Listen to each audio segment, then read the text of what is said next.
haba ng panahon ng pagtugis, sa kulungan din ang bagsak ng suspect sa pagdukot at pagpatay sa mag-ina sa Quezon City. Nasa frontline ng balitang yan, si Ian Suyu.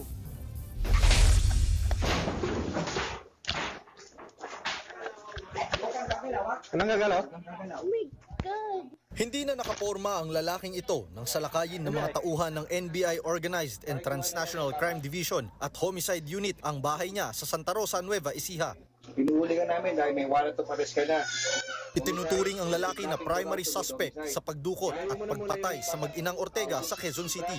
Ayon sa NBI, July 2024, nang dukutin ng grupo ng suspect ang biktimang si Gloria Ortega. Sinubukan pa raw tumakas ng biktima kasama ang kanyang anak.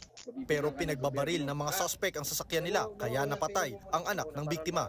Humingi pa ng 5 milyong pisong ransom ang mga suspect pero pinatay rin nila si Ortega kalaunan.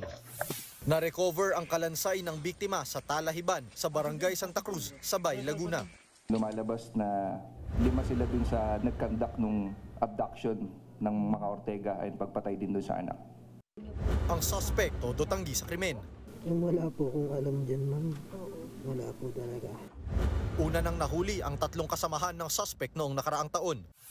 Ang mga kaanak naman ng biktima nabunutan daw ng tinik sa pagkakaaresto sa suspect. Habang buhay na pagkakulong yung gusto namin, buhay po yung kinuha nila. Kasalukuyang nasa kustodiya ng mga otoridad ang suspect na mahaharap sa mga reklamong homicide at kidnap for ransom. Nagbabalita mula sa frontline, Ian Suyu, News 5. Mga kapatid, Cheryl Cosim po, huwag maging huli at maging una sa lahat sa balitaan.